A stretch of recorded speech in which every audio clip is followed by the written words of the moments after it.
शरद पवारांना आरक्षण देता आलं नाही, राजकीय पोळी भाजण्याचं विरोधकांकडून काम करण्यात आलं असल्याची टीका राधाकृष्ण विखे पाटील यांनी केली आहे. फडणवीस यांना बदनाम करण्याचं काम करण्यात आल्याचं टीकास्त्रही विखे पाटलांनी डागलेलं आहे. विरोधकांनी आरक्षण घालवलं, आज तीच मंडळी स्टेजवर जाऊन जरंगे पाटलांना पाठिंबा देतो. माझा व्यक्तिशः खात्री आहे की जरंगे पाटलांना त्यांचं खरं ते कशा करता येतात स्टेजवर आपल्या राजकीय पोळ्या भाजायचं काम करत आहेत आणि एकमेव फक्त माननीय देवेंद्रजी फडणवीस साहेबांच्यावर त्यांना लक्ष करून त्यांना टेकीचं धनी बनवण्याचं काम सुरू होतं, त्यांना बदनाम करण्याचं काम सुरू होतं. शरद पवार साहेब 4 वेळा मुख्यमंत्री होते, त्यांना कधी आरक्षण देता आलं नाही. 94 साली मंडल आयोग लागू केला, त्यावेळी त्यांना मराठ्यांची आठवण झाली नाही.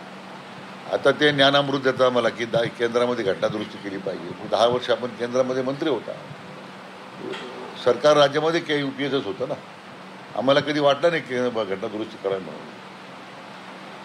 शिवसेनेबद्दल काय बोलावं, फक्त मराठी माणसं उभाटाच्या बद्दल फक्त मराठी माणसाकरता मी लढतो. कोणता मराठी माणसाकरता लढला आतापर्यंत? कधी आरक्षणाकरता त्यांनी कधी पुढाकार घेतला असं मी तर कधी पाहिलं नाही.